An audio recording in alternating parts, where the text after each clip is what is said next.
ওম নমঃ শিবায়। ভারত মাতা শিবশক্তি অবতার সত্য গীতা মুরলি ওম পিতাশ্রী শিব বাবা স্মরণে আছে। আজকের তারিখ হলো 11ই মার্চ 2026। প্রাতঃ ক্লাস। অরিজিনাল ডেট 22শে অক্টোবর 1968। ওম নমঃ শিবায়। আজ পরম পূজ্য পরমপিতা পরমাত্মা শিব বাবা বলছেন, সিকিলাধে বাচ্চারা। হ্যাঁ বাবা, তোমরা রাজ ঋষি, তারা হলো হট চকি ঋষি। রাত দিনের তফাত আছে। তাদের সন্ন্যাস হলো কাঁচা হদের, শুধু ঘর বাড়ি ছাড়ার। তোমাদের সন্ন্যাস বা বৈরাগ্য হলো বেহদের, সমস্ত পুরানো দুনিয়াকে ছাড়ার। ওম নমঃ শিবায়।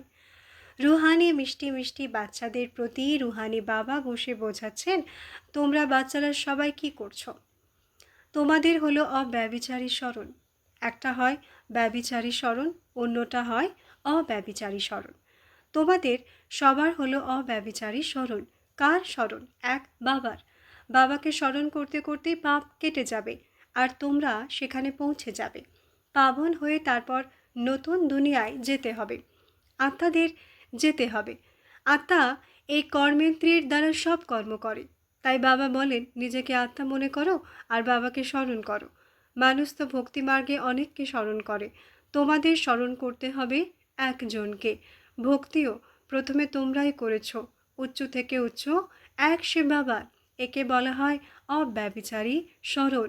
তিনি হলেন সকলকে সদ্গতি প্রদানকারী রচয়িতা বাবা। তার থেকে বাচ্চারা বেহাদের বর্ষা পায়। ভাই ভাইয়ের থেকে বর্ষা পায় না, কন্যারা সামান্য কিছু পায়।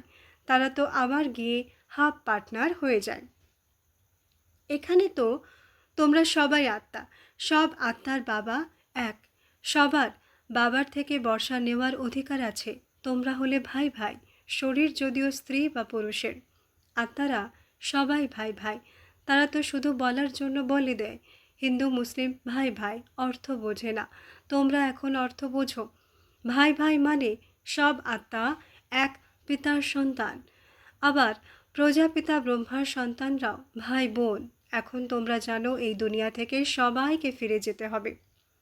যত মনুষ্য মাত্র আছে সবার পাঠ এখন পুরো হচ্ছে। তারপর বাবা এসে পুরনো দুনিয়া থেকে নতুন দুনিয়ায় নিয়ে যান, পার করে নিয়ে যান। গায়নও আছে যে মাঝি আমার তরি পার করো, অর্থাৎ সুখধামে নিয়ে চলো। এই পুরনো দুনিয়া বদলে তারপর নতুন দুনিয়া নিশ্চয়ই তৈরি হয়। সমস্ত দুনিয়ার নকশা তোমাদের বুদ্ধিতে আছে। মূল বতন থেকে শুরু করে নিজেদের সুইট ধাম শান্তিধামের নিবাসী আমরা সব আত্মা। এটা তো বুদ্ধিতে স্মরণ আছে, তাই না? যখন আমরা সত্যযুগে নতুন দুনিয়ায় ছিলাম তখন বাকি সব আত্মা শান্তিধামে থাকত। আত্মা তো কখনো বিনাশ হয় না। আত্মায় অবিনাশী পাঠ ভরা আছে, সেটা কখনো বিনাশ হতে পারে না। ধরো এই ইঞ্জিনিয়ার আবার 5,000 বছর পর হুবহু এমনই ইঞ্জিনিয়ারই হবে। এই নাম রূপ দেশ কালই থাকবে। এই সব কথা বাবাই এসে বোঝান। এটা অনাদি অবিনাশী ড্রামা। এই ড্রামার আয়ু 5,000 বছর, 1 সেকেন্ডও কম বেশি হতে পারে না। এটা অনাদি তৈরি করা ড্রামা। সবাই পাঠ পেয়েছে। দেহি অভিমানী হয়ে সাক্ষী হয়ে দেখতে হবে। বাবার তো দেহ নেই, তিনি নলেজফুল বীজরূপ। বাকি আত্মারা যারা ওপরে নিরাকারী দুনিয়ায় থাকে তারা আবার আসে নম্বরবার পাঠ বাজাতে।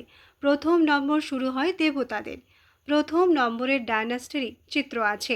তারপর চন্দ্রবংশী ডায়নাস্টিরও চিত্র আছে। সবচেয়ে উঁচু হলো সূর্যবংশী লক্ষ্মীনারায়ণের রাজ্য। এদের রাজ্য কবে কিভাবে স্থাপন হলো কোনো মনুষ্য মাত্র জানেই না। সত্যযুগের আয়ুই লক্ষ লক্ষ বছর লিখে দিয়েছে। কারো জীবন কাহিনী জানে না। এই লক্ষ্মীনারায়ণের জীবন কাহিনী তো জানা উচিত, তাই না? না জেনে মাথা ঠোকা অথবা এদের মহিমা করা, এটা তো ভুল হলো, তাই না? বাবা বসে বসে যারা মুখ্য মুখ্য তাদের জীবন কাহিনী শোনান।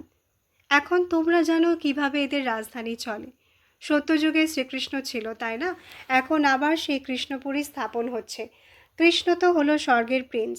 লক্ষ্মী নারায়ণের রাজধানী কিভাবে স্থাপন হলো এটা এখন তোমরা বোঝো। তোমরা নাম্বারবার মালাও বানাতে, তাই না? অমুক অমুক মালার এই দানা হবে, কিন্তু চলতে চলতে আবার হারও খেয়ে যায়, মায়া হারিয়ে দেয়। যতক্ষণ সেনায় আছে বলবে এই কমান্ডার এ অমুক, তারপর মরে যায়। এখানে মরা অর্থাৎ অবস্থা দুর্বল হওয়ার কারণে মায়া হারিয়ে দেয়, শেষ হয়ে যায়। আশ্চর্যবৎ কথন্তি শুনন্তি ভাগন্তি হয়ে যায়, অহ মম মায়া বিনশ্বন্তি হয়ে যায়, ফারকতি দিয়ে দেয়, মর্জিবা হয়, বাবার হয়, তারপর রাম রাজ্য থেকে রাবণ রাজ্যে চলে যায়। এর ওপরই আবার যুদ্ধ দেখিয়েছে কৌরব আর পাণ্ডবদের, তারপর অসুর আর দেবতাদেরও যুদ্ধ দেখায়। এখন কোনটাকে সত্য বলবে? লড়াই তো হিংসা হয়ে যায়। এটা তো হলোই অহিংস দেবী দেবতা পরম ধর্ম। তোমরা এখন ডবল অহিংসক হচ্ছ। তোমাদের হলোই যোগ বলের কথা। হাতিয়ার দিয়ে তোমরা কাউকে কিছু করো না। সেই শক্তি তো খ্রিস্টানদের মধ্যেও অনেক আছে। রাশিয়া আর আমেরিকা দুই ভাই, এই দুইজনেরই কম্পিটিশন আছে বম্বস ইত্যাদি বানানোর। দুজনেই একে অপরের থেকে শক্তিশালী। এত শক্তি আছে, যদি দুজনে নিজেদের মধ্যে মিলিত হয়ে যায় তবে সারা পৃথিবীর ওপর রাজত্ব করতে পারে। কিন্তু ল নেই যে বাহুবল দিয়ে কেউ বিশ্বের ওপর রাজত্ব করতে পারে। গল্প দেখায় দুই বেড়াল নিজেদের মধ্যে লড়াই করল, মাখন মাঝখান থেকে তৃতীয় জন খেয়ে নিল। এই সব কথাও এখন বাবা বসে বোঝান। এ কি আর কিছু জানতো? এই চিত্র ইত্যাদিও বাবা দিব্যদৃষ্টি ইত্যাদির দ্বারা বানিয়েছেন আর বোঝাচ্ছেন। তারা নিজেদের মধ্যে লড়াই করে, বিশ্বের বাদশাহী মাঝখান থেকে তোমরা পাও। তারা দুজনেই খুব পাওয়ারফুল, যেখানে সেখানে এমন করে দেয়, সাহায্য দিতে থাকে, কারণ তাদেরও ব্যাপার হলো জবরদস্ত। তাই যখন দুজনে নিজেদের মধ্যে লড়বে তবেই তো বারুদ ইত্যাদি কাজে আসবে, যেখানে সেখানে একে অপরকে লড়িয়ে দেয়। এখানে হিন্দুস্তান পাকিস্তান কি আলাদা আলাদা ছিল? দুজনেই একসাথে থাকতো। এটাও সব ড্রামায় নির্ধারিত আছে। তারা খুব পাওয়ারফুল, নিজেদের মধ্যে মিলে গেলে সব কিছু করতে পারে, কিন্তু ড্রামায় এমন নির্ধারিত নেই। এখন তোমরা পুরুষার্থ করছো যোগবল দিয়ে বিশ্বের মালিক হওয়ার। তারা নিজেদের মধ্যে লড়াই করে, মাখন মাঝখান থেকে তোমরা খাও। মাখন অর্থাৎ বিশ্বের বাদশাহী তোমরা পাও, আর খুব সহজ রীতিতেই পাও। বাবা বলেন, মিষ্টি বাচ্চারা, এক তো পবিত্র অবশ্যই হতে হবে। পবিত্র হয়ে পবিত্র দুনিয়ায় যেতে হবে। তাকে বলাই হয় ভাইসলেস ওয়ার্ল্ড, সম্পূর্ণ নির্বিকারী দুনিয়া। প্রতিটি জিনিস শতপ্রধান শত রজ তমতে আসে, এটা বাবা বসে বোঝান। তোমাদের মধ্যে এই বুদ্ধি ছিল না, কারণ শাস্ত্রে লক্ষ লক্ষ বছর বলে দিয়েছে ভক্তি হলোই অজ্ঞান অন্ধকার। এটাও কি তোমাদের আগে জানা ছিল? এখন বোঝো। তারা তো বলে দেয় কলিযুগ এখনও 40,000 বছর চলবে। আচ্ছা, 40,000 বছর পুরো হলে তারপর কি হবে? কারো জানা নেই। তাই বলা হয় অজ্ঞানতার ঘুমে ঘুমিয়ে আছে। ভক্তি হলো অজ্ঞানতা। জ্ঞান দেওয়ার মতো তো এক বেহাদের বাবাই আছেন, তিনি জ্ঞানের সাগর। তোমরা হলে জ্ঞান নদী। বাবা এসে তোমাদের বাচ্চাদের অর্থাৎ আত্মাদের পড়ান। তিনি বাবাও, টিচারও, সদ্গুরুও। আর কেউ এমন বলবে না যে ইনি আমাদের বাবা, টিচার, গুরু। সাধু সন্ত ইত্যাদিদেরও কখনো কেউ এমন বলবে না। এটা হলো বেহাদের কথা। বেহাদের বাবা, টিচার, সদ্গুরু আছেন, যিনি বসে বোঝান, আমি তোমাদের সুপ্রিম বাবা। তোমরা সবাই আমার বাচ্চা। তোমরাও বলো বাবা আপনি তিনি। বাবাও বলেন তোমরা কল্প কল্প মিলিত হও। তো তিনি হলেন পরমপিতা, সুপ্রিম। তিনি এসে বাচ্চাদের সব কথা বোঝান। কলিযুগের আয়ু 40,000 বছর বলা একেবারেই গপ্প। 5,000 বছরের মধ্যে সবাই চলে আসে। বাবা বোঝান তোমরা মানো, বোঝো। এমন নয় যে তোমরা এমন মানো না। যদি না মানতে তবে এখানে আসতে না। এই ধর্মের না হলে মানে না। বাবা বুঝিয়েছেন সব কিছু নির্ভর করছে ভক্তির ওপর। যারা অনেক ভক্তি করেছে তো ভক্তির ফলও প্রথমে তাদেরই পাওয়ার কথা। তাদেরই বাবা বেহাদের বর্ষা দেন। তোমরা জানো আমরা দেবতা বিশ্বের মালিক হচ্ছি।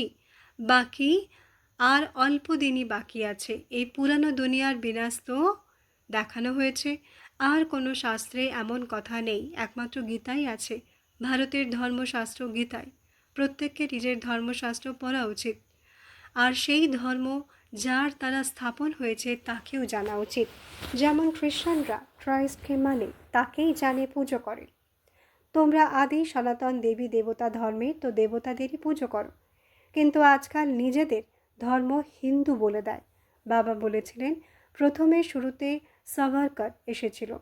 তাকে জিজ্ঞাসা করা হয়েছিল তুমি কোন ধর্মের?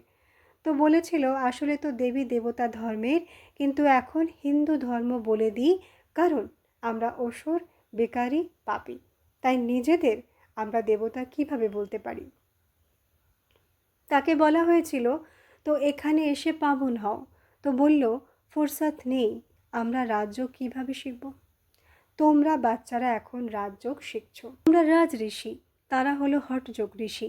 রাত দিনের তফাৎ আছে, তাদের সন্ন্যাস হলো কাঁচা, হদের শুধু ঘর বাড়ি ছাড়ার। তোমাদের সন্ন্যাস বা বৈরাগ্য হলো সমস্ত পুরনো দুনিয়াকে ছাড়ায়। সবার প্রথমে নিজেদের বাড়ি সুইট হোমে গিয়ে তারপর নতুন দুনিয়া সত্যযুগে আসবে। ব্রহ্মার দ্বারা আদি সনাতন দেবী দেবতা ধর্মের স্থাপনা হয়। এখন তো এটা পুরনো পতিত দুনিয়া, এটা বোঝার কথা। বাবার দ্বারা পড়ছো, এটা তো নিশ্চয়ই রিয়েল, তাই না? এতে নিশ্চয় না হওয়ার তো কথাই নেই। সবাই বোঝে এই নলেজ বাবাই পড়ান। তিনি বাবা টিচারও, সত্য সত্য সদ্গুরুও, সাথে নিয়ে যাওয়ার মতো। সেই গুরুরা তো মাঝপথেই ছেড়ে চলে যায়। এক গুরু গেল, তারপর অন্য গুরু করবে, তার চেলাকে গদিতে বসিয়ে দেবে। এখানে তো হলো বাবা আর বাচ্চাদের কথা, সেটা আবার হলো গুরু আর চেলার অধিকার। বর্ষা তো বাবার চায়, তাই না?